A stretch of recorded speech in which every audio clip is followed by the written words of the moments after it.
Hi everyone. Go ahead and let me know that you can hear me with a smiley face or something so I know I'm coming through. Thank you so much. So, hello. I don't know if you're like me, but man, my brain is swimming after all the amazing sessions I've been to so far today. And I do apologize. I have a little bit of laryngitis, but I'm good to go. And hopefully you were able to catch this video as you were coming in. So the first thing I'm going to do is I'm going to close chat for just 2 seconds so I can share this link in the chat box for you. This is a Google Doc, and in that Google Doc, I don't know about you, but I like to save stuff. And so if you save that on the computer, you're going to find all of your links, everything you need from this session today are located on that Google Doc, and I will share it again at the end of this session. So welcome. My name's Corey Ray, and I am a 7th grade language arts teacher with Georgia Cyber Academy, and I am super, super excited to see so many of you in here. So we're going to go ahead and get started. So just a little background information of where this came from. So I don't know about you, but I always have 2 types of families every year. I have families and students that will email me or call me and say, Miss Ray, you're going way too fast in class. Can you please slow down? And then I'll have parents and learning coaches and students that will call me and email me, and they'll say, Ms. Ray, you're going too slow. Can you speed up class? I'm ready to move on. Does anybody else feel me in that? Do you feel like you have those 2 different student populations and you're like, how do I meet them both at the same time without going crazy in the process? So Kristen feels me, Emily and Rachel are like, yep, I'm right there with you. So just a little bit about myself. I am a 7th grade language arts teacher.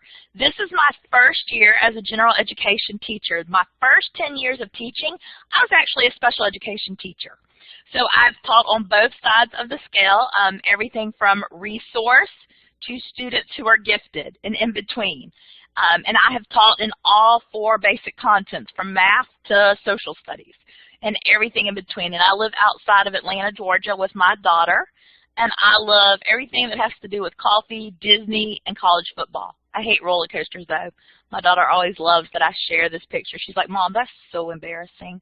But anyway, that's just kind of how I live life, full of fun, and I bring that into the classroom. And so that's something I hope that today, if nothing else, you take one thing away that you can take into your Class Connect, whether that's tomorrow or next week.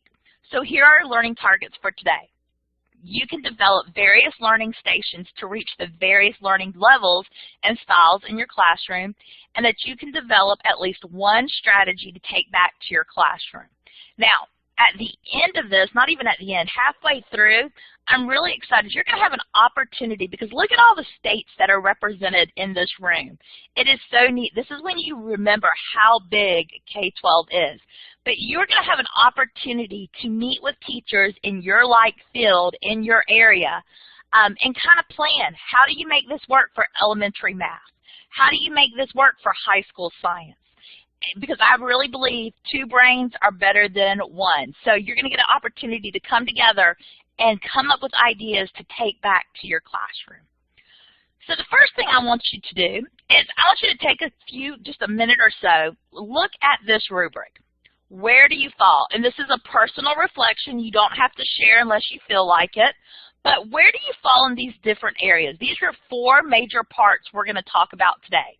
Part 1, the first 10 minutes. I want you to think about the first 10 minutes of your Class Connect. How's it go? How's it operate? Are they wasteful? Are they meaningful? Part 2, how do you reach your various learning styles? Do you have a system in place? Part 3, what do you do when students do not understand? Do you have a plan in place for that? And Part 4, how do you follow up with those students who either weren't engaged in class, didn't attend class, or maybe didn't get the lesson? So take just a minute or so and reflect for yourself, where do you feel like you fall?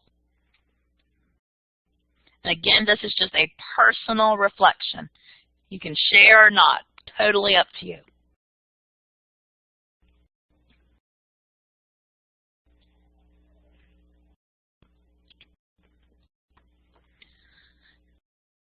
So I would think, for the most part, and give me a green check. Let me change your polling tools real quick if you agree with me.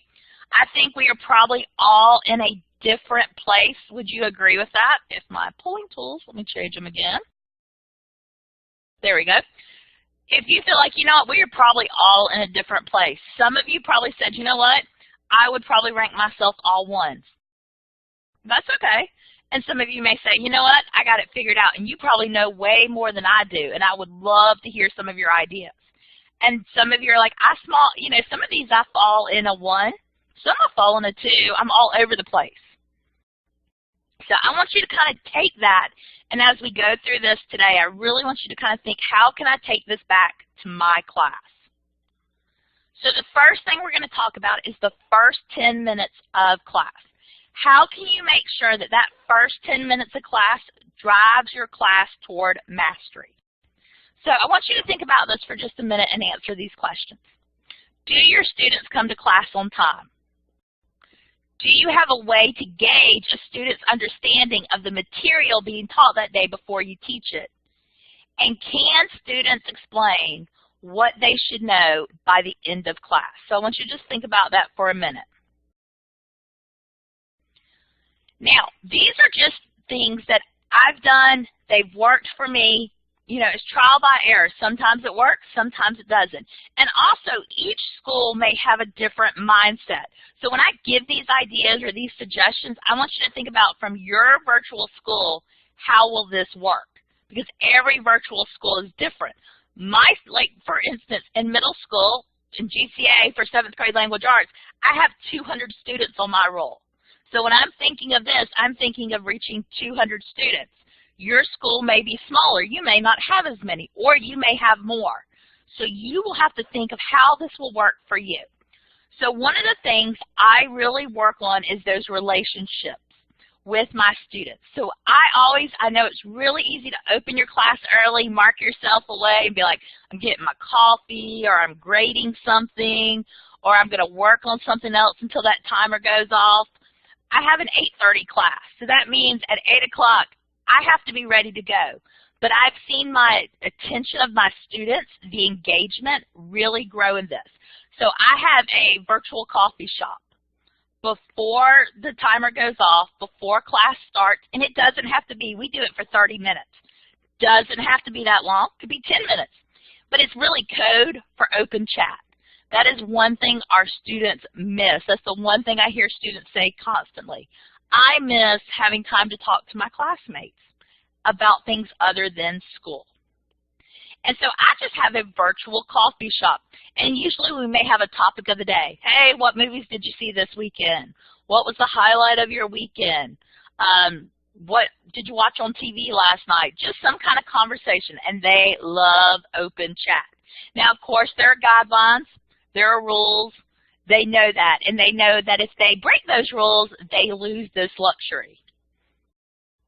Then I always have a challenge. The kids love a challenge. Again, I work with middle schoolers.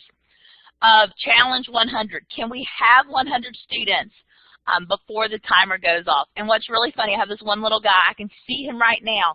And when that timer, the closer that timer gets to going off, he's like, Ms. Ray, we're only at 60. Ms. Ray, we're at 72. And I mean, it's like constant. Exactly. So I have my class, Laura, opened at 8 o'clock. We have to open our classes 30 minutes before, and they have coffee shop chat for 30 minutes. And so this has really got those students coming. And then a preview time. I do my announcements. I don't know how many of you start your Class Connect with announcements of, here's what's coming due, here's what's past due, here's some information. I start that 5 minutes before my class starts to get it out of the way, and students know, hey, I need to get in there to know these announcements. We have language arts 3 days a week. So this is just some of the slides that we use. So this is my coffee shop, kind of a play of friends. It just tells them, welcome to the Vine. Chat is open from 8 o'clock to 8:25 to hang with your friends, and then reminder, no personal information. And again, all of these slides are located on that Google Doc link that I shared with you, and I will share again. Or when students, when they come in, they are told immediately, hey, here's what's going on today. Until the timer goes off, here's what needs to happen. So giving students a purpose. Again, before the timer goes off, let the students know. Remember we talked about, do the students know why they're there? Do they know what's going on? Have an agenda posted. Make sure you have a checklist of what a student needs when the timer goes off. This is one of the things I think has hindered a lot of students. We start class and we're like, hey, you're going to need your book today. And class has already started. So they're spending 10, 15 minutes digging for that book they need. Or, hey, you're going to need your notebook for today. Yes, in our minds, we're thinking, hey, common sense, you should have your language arts or math notebook right there with you. But a lot of our students, we have to remember where they're coming from. So while we're teaching, they're over on their desk or wherever they're doing school, digging for their notebook, digging for a pencil, digging for whatever material you've just said at the beginning of class they need. Create a Google Doc link, and I'm going to show you more about that in just a second. Again, your school may be specific when it comes to these types of things. So definitely make sure you're talking to your leads or administrators. If this is something you're like, hey, I want to use, make sure it's approved at your school.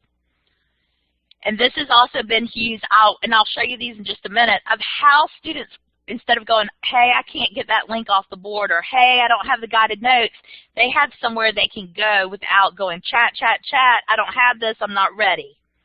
And then have those clear expectations so students are prepared.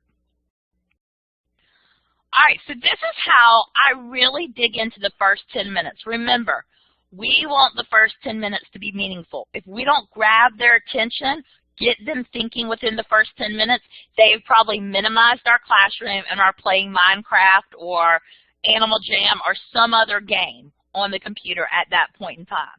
And I mean, am I alone in that? Anybody feel like sometimes I've been minimized and I know they're playing some video game on their computer and they are not listening to me? Okay, good. I'm not alone, because sometimes I'm like, I know you're there. I just know you're playing a video game. So one of the things, yes, catching them is the best, but one of the things I've started doing, and you've probably heard other teachers talk about this, is a site called Socrative. And again, the link is in that Google Doc. I'll put that in the chat again if you didn't get it. This is a really cool thing. I set up my warm-ups through this. Why? Because it gives me immediate data that I need. It tells me which kids are engaged and which kids are not answering, so I can immediately start calling them out by name. Hey, where are you, Candace? Where are you, Jennifer? Are you there? Julie, I haven't seen you do your warm-up. And it's getting their attentions, hopefully. It gives them immediate feedback. So remember, a lot of what I'm about to show you are stations. So students do their warm-up and say, oh, look, I got 100%. Maybe I'm pretty good about this skill. Or, hey, I got a 50. Maybe I'm not okay with the skill you're teaching today. Also, I use Google Quiz, which I'll show you more about in a minute, and USA Test Prep.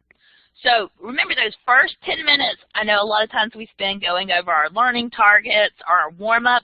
We want those to be meaningful. So, Stephanie, there's 60 minutes in length with 15 minutes of that time being true work sessions. But you're going to see in a second, the way I do the stations, you can actually do that in less time than 60 minutes. It doesn't have to always be. Because I know a lot of you work with shorter classes than the 60-minute sessions. So again, this is just kind of showing you the coolness of Socrative if you've never used this. Students join, they enter their name, so you see their feedback. As soon as they answer, they get immediate feedback. You build the warm-up. You build the questions. So students can respond and they know, hey, this is author's purpose and I got a 50 on it. That means I'm not real clear on this lesson. This is just a snip. Anybody ever used the Google quiz in Google? Another awesome, awesome thing.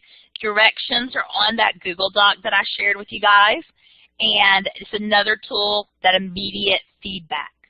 Then if you use USA Test Prep, use the resources you have to engage in the first 10 minutes. All right, so roll call. Think back to your days in brick and mortar.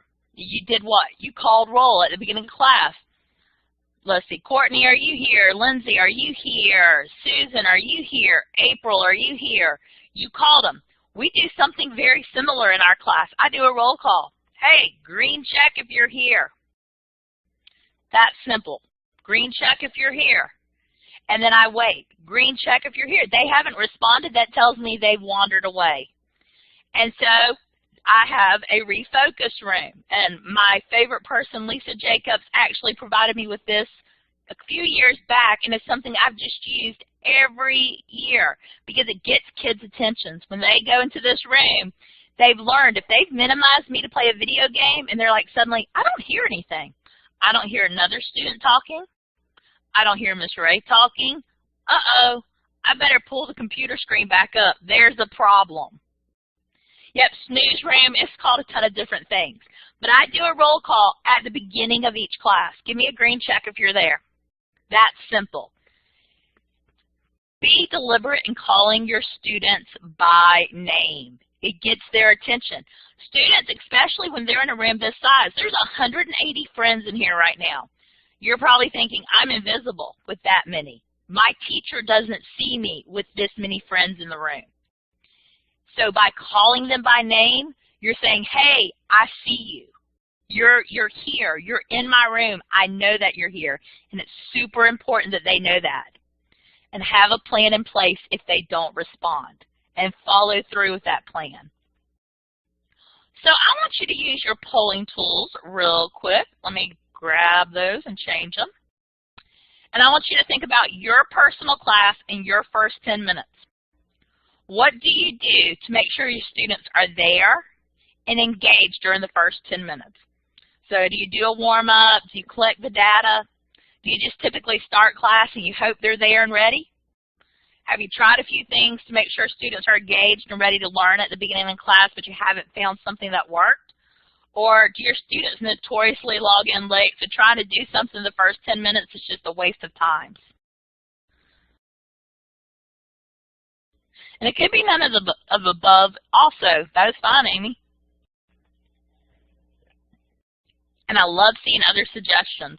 Again, I think this is the greatest thing because you can see other suggestions and ideas.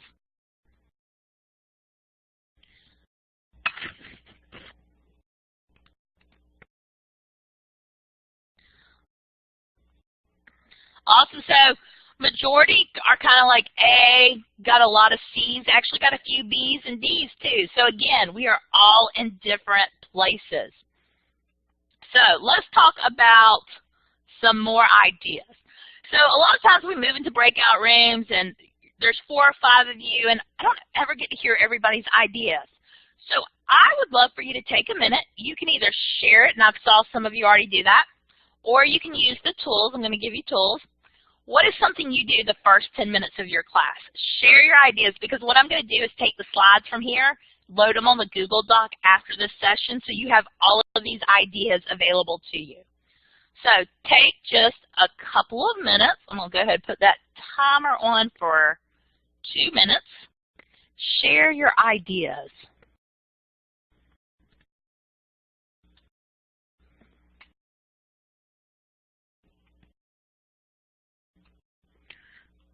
Celebration time, I love it. Warm-up videos, polling tools, webcam, I love it. Welcome students by name, interest tickets, videos that correspond, love it. I love this. I see it and I have to get to it. Happy birthday wishes, I love that. I think sometimes we just forget to do stuff like that. Check-in room, students write down the objective, then move themselves. Ooh, I love that. That's awesome. Icebreakers, goodness gracious, look at all of these.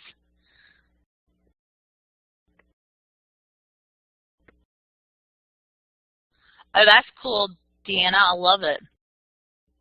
Reviewing the last CC session.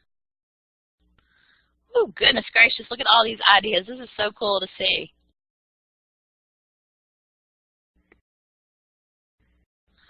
All right, so it looks like everybody has kind of used the tools that are going to, so I'm going to go ahead and take those tools away, and let's head forward. So let's talk about, we talked about the first 10 minutes and welcoming each one. That is so important to call those kids by name. Think about when you were in brick and mortar. You greeted your students by name as they walked in. They should be greeted as they come into our classroom every day.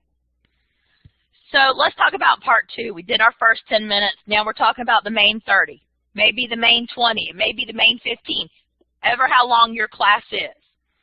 So how do you reach your various learning styles and levels in your class? Because we have classes, our students are all over the place. So think about these questions. Do your students participate in class? Do all of your students learn the same way? Do students say they don't attend Class Connect because it's boring or moves too fast? And how do you make sure everyone is getting the content you're teaching? Because here's the thing. At the end of the day and at the end of the year, all of our students are expected to what? Regardless of where they are when they walk into your virtual classroom, what are all students expected to do? For us, it's in Georgia, it's pass the EOG. It's to pass whatever, get close to mastering those skills. Pass the STAR if you're in Texas, pass the final if you're high school.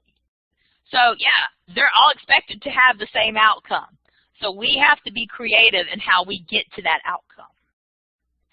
My students have gotten to where they go, oh, Ms. Ray's got a new idea. Let's see what it is today. So we're going to talk about 5 different types of stations. Now, I do some form of station every day. So I do language arts 3 days a week. I do some form of stations 3 days a week. Am I saying, oh, you must do stations or that's something you should do 3 days a week? It was a gradual building up to it. So start small. Remember, your goal is what? To take how many things away today that you can use in your class next week? 1 thing. That's all I'm asking you. Exactly. I don't call them, I call them learning stations. Breakout rooms sometimes are just, they're like, what? But so we're going to look at mini recordings or what you call flip recordings. We're going to look at the clear, buggy, and muddy learning station, which is where I kind of started it all, and it's built from there. How do I learn best stations? To take it to the next step, learning stations. And then what about those students who do not attend or participate in class? Because here's the thing. In my class, I have about 45 to 50% of students who don't attend. That's pretty consistent for my middle school. What about between 40 and 50% of our students who don't attend live class? But they're still responsible for knowing these standards. So how do I get them to learn? So how often, using your polling tools, how often do you currently use stations, or you can call them breakout rooms, in your class? So either A, I don't use them. B, I use stations once a week. C, I use stations every once in a while. Or D, I use stations daily. Where are you right now? And my friends that chose D, I cannot wait to learn from you. I'm super excited. Awesome. So it's interesting to hear. I'm going to publish these polling tools because I want you to see the breakdown. I think it's super interesting to see. So we are almost evenly split in all of these areas. We are almost cut right down the middle when it comes to each idea. So hopefully you're going to learn something from your peers and from this session today that you can use.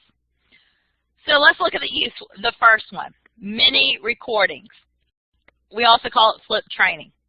So what do I need to use these types of learning stations? Mini recordings. Now here's the thing. I don't sit and record all of my mini recordings. I use the resources I have. I've got YouTube. I've got Google. Like, I'm not sitting and recording all of these. The abundance of recordings you can find out there are huge. Huge, huge, huge. Use your teammates. As a department, come together. Guided notes. That's something else. You want your students, if they're working through flipped recordings, you want them to take away something.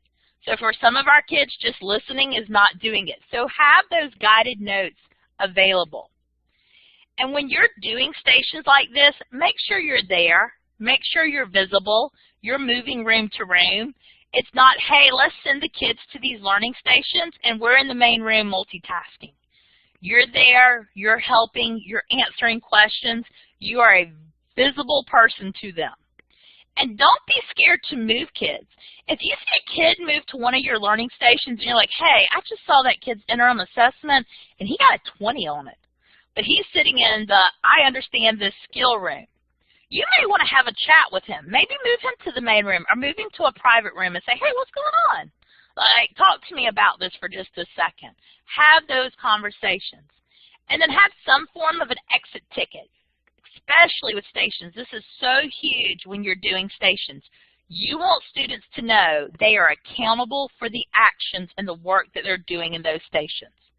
So they know, hey, this exit ticket, and my students will tell me, how will I know if you didn't learn it? Well, if we fill out the exit ticket with just letters or we don't do the exit ticket. Exactly. So you want some form of accountability for your students. So this is just some of the slides I'm going to show you. Again, all of this is on that Google Doc of what the slides look like. And you're going to see this was kind of the beginning of when I first started doing stations. You'll see how they've progressed. But there's just a slide that says, here's your breakout rooms. And it gives them their different choices to choose from. And then when they move into those breakout rooms for the flipped recordings, it tells them, hey, you're going to view this 14-minute recording, this 6-minute recording, ever how long it is. And it gives them the directions. It tells them, hey, if you're confused, if you're lost, raise your hand. I'm here to help you. And then their guided notes go exactly along with the recording. All right, so that was just that's the mini recordings. How many of you, give me a smiley face if you've ever done any type of flipped recording, any kind of flipped lesson in your class? I know my GCA people have. Awesome. So that's one type of station. Now, second type, this is where I started kind of the whole thing. These are the ones that are kind of easiest to set up if you're feeling overwhelmed. If you're like, I'm overwhelmed, I don't know what to do, and I don't have time to plan something like this. You can do a clear, buggy, and muddy learning stations. Now, I caution you, don't overly use this one. Students want something different. So if you use this one every day in and out, kids are like, I got this one. I know what's to be expected. So again, you're going to have small mini recordings. You're going to use your warm-up data or any type of data you've collected over the course of class. And then various activities to incorporate into your different stations. So here's the thing about clear means they've got it. They understand whatever the lesson was that day at the end of class. Remember I told you the way my class is set up is, or my middle school is set up, is they have 15 minutes of work time at least. So based on whatever the skill was that day, at the end of my discussion and class, they choose which room they're going to work in. Clear means, hey, I got it. I understand whatever you just taught. I'm ready to work on what my lesson is today. Buggy means I'm a little confused. I need a little more review. And they'll move into a breakout room where there are recordings or games available for them to review that skill. Then the muddy station are for our friends who really are having a difficult time with that standard. And you will be surprised at the number of students who really self-reflect and say, you know what? I didn't understand today. I need to stay with my teacher. And here's the thing. Have something prepared for your muddy station. If the students are staying in the main room, don't say, what is your question? They have no idea what their question is. They just know they're confused. So have something ready to go. And be direct in this station. You're taking this back to the basics. Your friends that are in the muddy room are probably missing some skill that builds off the skill you just taught. So you've got to be direct. It is a direct instructional time in your main room. So this is just what some of the slides look like. So I've taught a lesson. Now they see the 3 windshields. And I know there's a lot of, what about the windshield check? You can put any kind of snip you want, any kind of picture. But it's a visual for kids to know. This is where I am. I'm clear, I'm buggy, or I'm muddy. And when they log in to the clear room or the buggy room, this is what it looks like for them. Direct hey, here's what you should be doing. And then the Muddy Room has taken it back a step farther, back to the basics.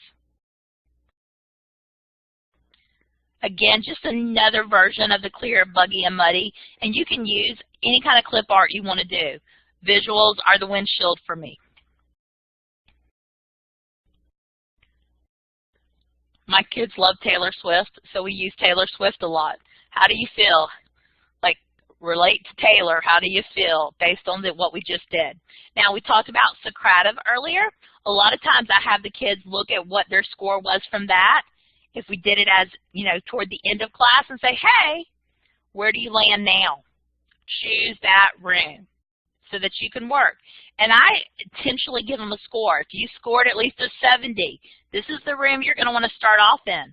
If you scored a 50 to 70, you want to go here. Again, you can't control if a student chooses that station or not, but you're giving them direct instruction. You're telling them this is where you need to begin.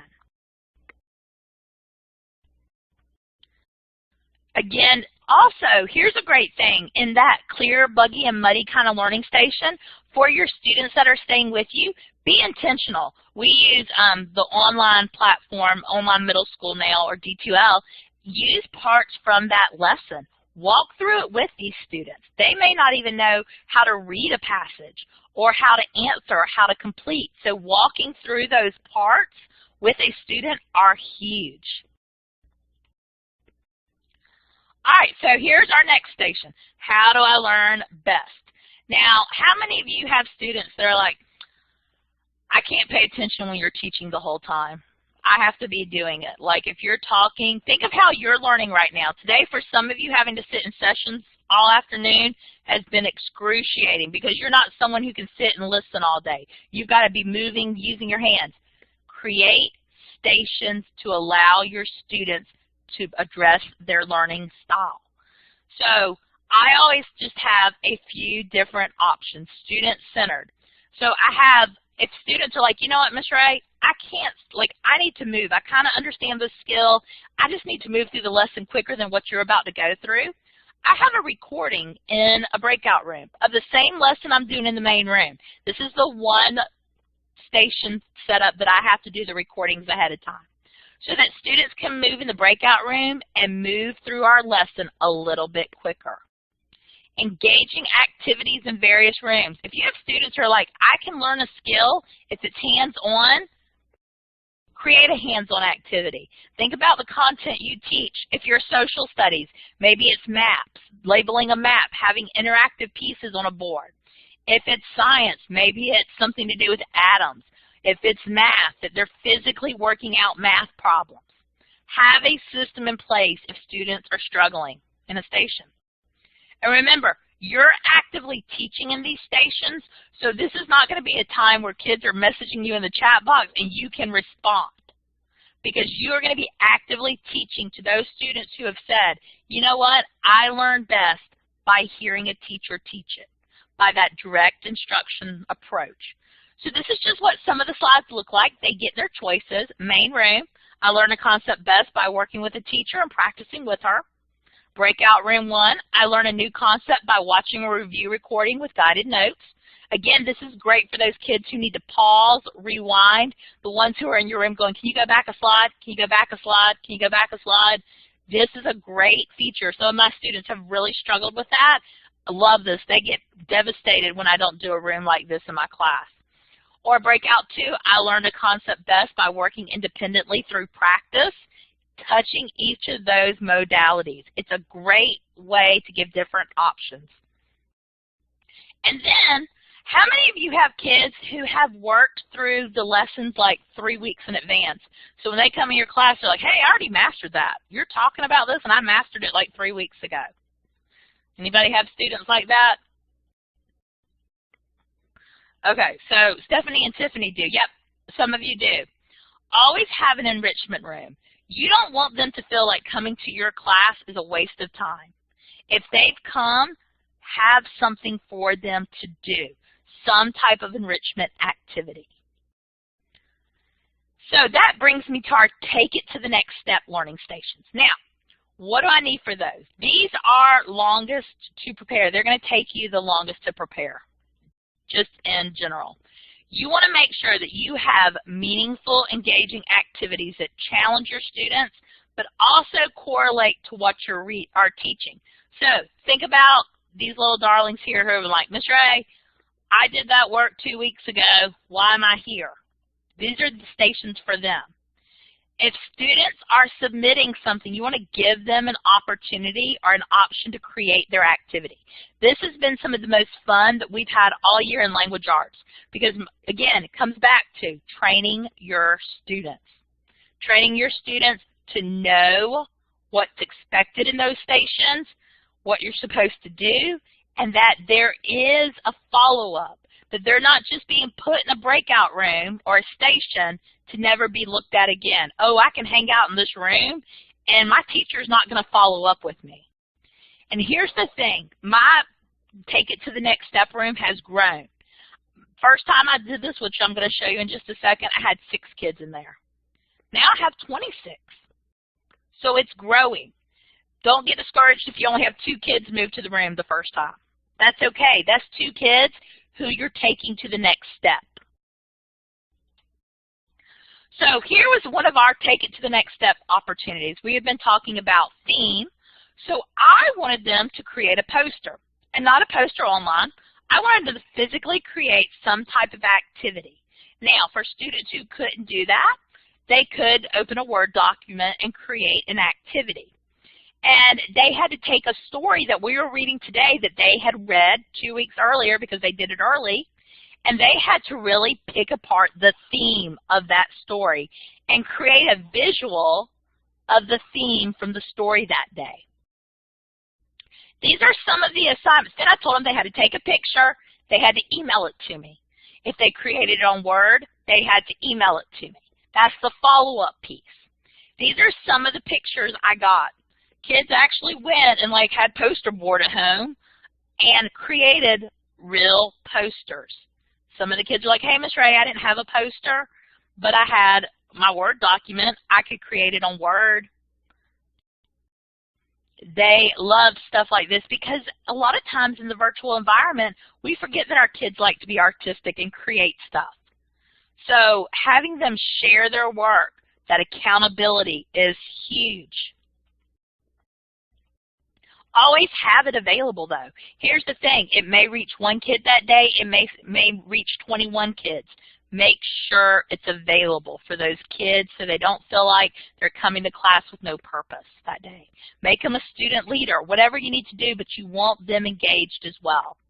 Then some other resources, and if you've been to some of the sessions today, I know this is a ton of information that has already been talked about, but these are other great ways to take it to the next level. Here's the thing, sometimes it's okay. Some of the best lessons have been, you know what, my students in the muddy room or my students who have stayed with me are having an issue with writing. So I scratched the whole PowerPoint I've done, pulled up a Word document, and we typed out an essay together. Sometimes it's like, hey, they're really struggling on this. Using these skills like Flippity, Nearpod, Teach with BlendSpace, all of these are amazing resources. Again, all of the links you need are on that Team Google Doc that I've just sent in the chat box again. Everything you need is right there. I encourage you to dig into it if you can and look into some of these resources. All right, so last part, and then you're going to get an opportunity to work with your peers. How many of you would say that you have a large majority of your class, let me change the polling tools, that do not attend live class, and you're pretty confident that they don't even view the recordings? You're pretty sure that they don't only not attend class, they don't even view your recordings. So a few of you are like, yep, I'm right there with you. Your goal is to reach every student. So we've got to make our lessons available. Give those that don't attend the keys to succeed. Because here's the reality, guys. Whether or not they attend, they're still your students. So how do you get them engaged or at least learning the material? So a couple of things that have been successful for me, if you use D2L or the online platform, creating a folder that says Miss Live Class, click here. because you can control if they log into your online platform, and it gives them the tools they need. Creating clean versions of your class that day. Yes, it does take time, or finding little videos over whatever skill you taught that day and sending it to the students. Because here's the thing, a lot of our kids don't come because they don't want to sit through an hour class. So give them a short video over the main idea of that class today, so at least you know they're hearing something. And then using a Google Doc. This is a great resource, especially for students who don't come. You make sure they have this link. For students who can never access the recording or for some reason can't ever access a link in your room, this is their go-to location. They know they can find everything on that Google Doc. To create a clean version, I just go in my separate class and do a quick recording, or I use YouTube. Without students, Lisa, I do a clean recording without my students, and I add it to my PowerPoint. Again, these are just things I do to reach my kids. Sometimes I don't do a clean recording, and I just find a video that's over that skill and attach it. Yep, screencast is also good. So you're probably thinking, hey, I'm sure it hasn't been all roses and peaches. I'm sure there have been issues. There have been. So here are some of the stumbling blocks that I've encountered. First, students cannot print the guided notes. That Google Doc will help. How do I know the students are truly listening? It's that accountability piece. Students are not mastering skills in the breakout room. Don't be scared to put them in the room they need to go into, to have those conversations. Hey, call the learning coach and say, hey, you know, John's been moving into this certain room, but I noticed that they haven't been really doing the work or mastering. I'd like them to try this. Students are spending too much time in one breakout room. Have a time period. Hey, if you're going to stay in this room for 20 minutes, make sure you're moving through all the stations. Again, communicate with your students. And the links don't work, that's where that guided notes come into play. All right, so how do you feel? Let's see. Let me make sure I have the right polling tools. How are you feeling right now about stations? You're clear, you're excited, you're ready to go, you're like, I got it. You're like, I'm a little bit buggy, I want to hear what others have to say. Or you're like, I'm covered in mud, got nothing for you, I just don't even know how I could make this work in my class. How are you feeling?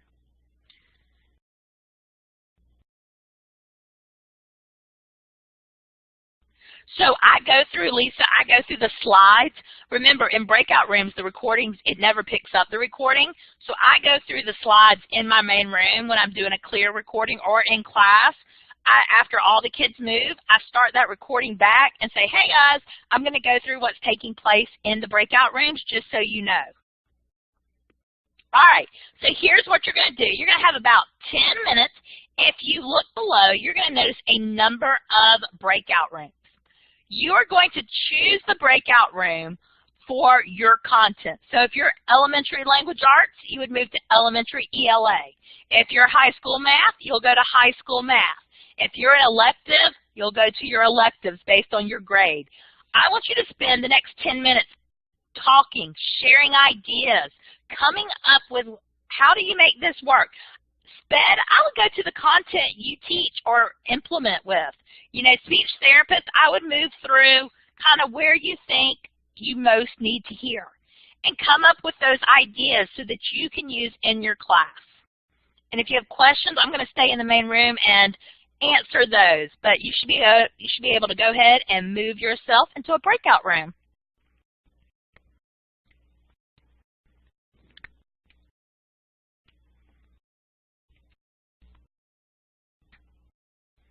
If you need help moving, just let us know also. I know it gets a little crazy when everyone starts to try to move at once. Hey, Caroline, I see your hand up. Do you have a question? Are you trying to move? I sure can. Go ahead, Caroline. You can grab the microphone.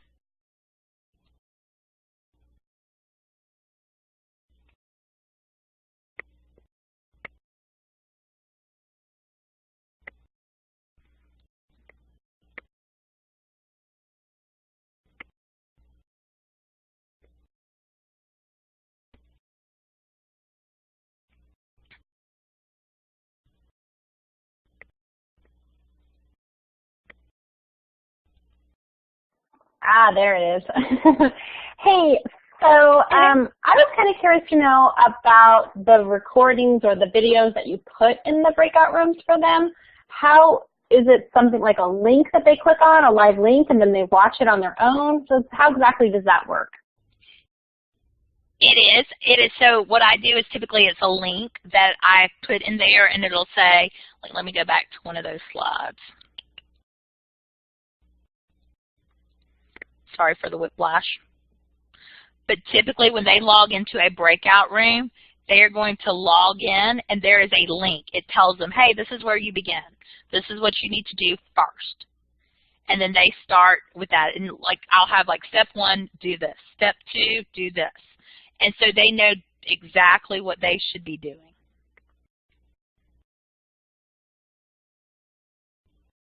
Okay, thanks. That helps. No problem, Caroline.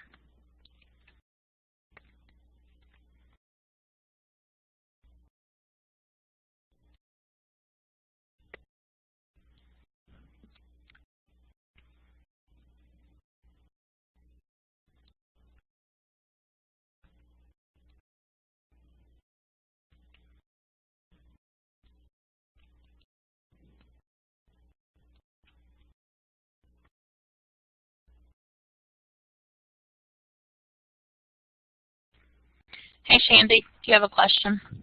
Hey, Corey, I'm sorry. I don't have the ability to move, so I was just asking if you could move me to the middle school ELA. Sorry. Yeah. No, I think so many people moved. I think it, you know how it freezes up.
All right, welcome back. Sorry for the whiplash back into the room. I think everybody's back. So, share one takeaway. What is something you got from your room? There were some awesome discussions, things I had never heard of, thought about. So share on the board or in chat or grab the mic, and let's kind of have something you got out of that breakout room that you're like, I'm totally going to use. Or it could be from this session.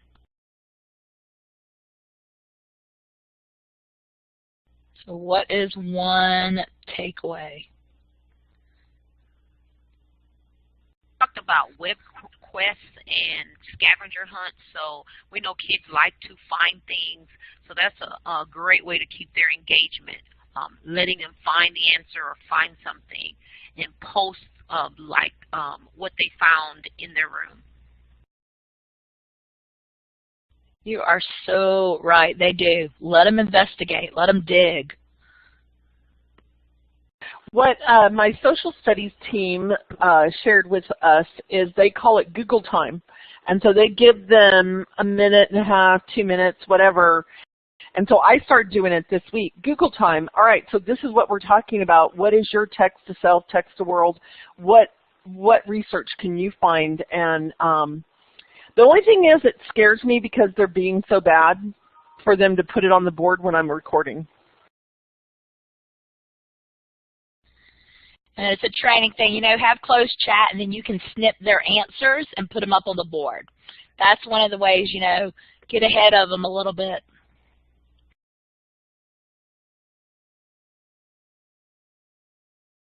The breakout room first, and then you can bring it in as a teacher if you approve of it. Oh, I love that. That's a great idea. Doing it in the breakout room. Then, once they've shown approval, you can come into the main room. I love that. I missed how we can move students back into their same breakout rooms. Is that something you can share really quickly? For, like, once they've come back, you should just be able to go. So, like, when you create your breakout room, so you create your breakout rooms and you've got, like, 4 or 5 kids in each room, and you return them, when you redo it, it should put those same kids right back in the room. At least that's what it's done for me for a while, unless there was an update, which there could have possibly been. For me, I thought it regrouped them differently. Maybe I was wrong on that. Okay, thanks. No problem. Awesome. Well, I love all the feedback, all the ideas. Awesome job. So if you have questions or if you have an Oh My Lanta moment about your stations, I would love to hear about it. Again, I'm going to put that Google Doc in the link in the chat box. Please save that. Use it. You know, it's got everything you need from this session. If you have questions, feel free to send me an email. I am more than happy to share whatever you need. And then thank you so much for attending this session today. It was awesome, and you guys have a great day. If you've got questions, there's a few more minutes. I'll stick around to answer any questions. But thanks, guys.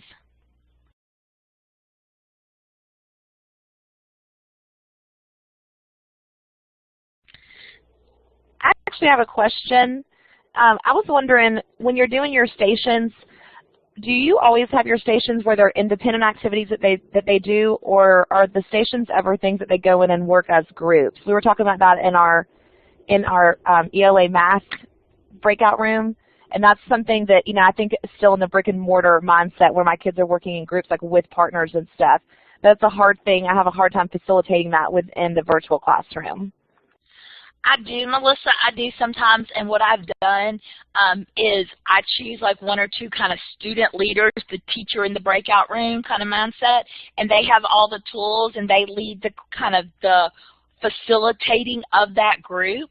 And it's been successful. I do it especially when we have something long that we're really reading and working on, and it's been successful. So I do it. I don't do it probably often enough, but I do it from time to time.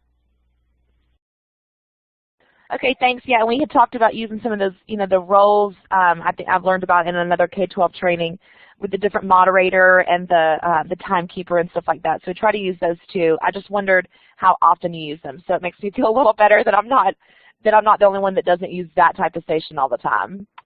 No, not at all.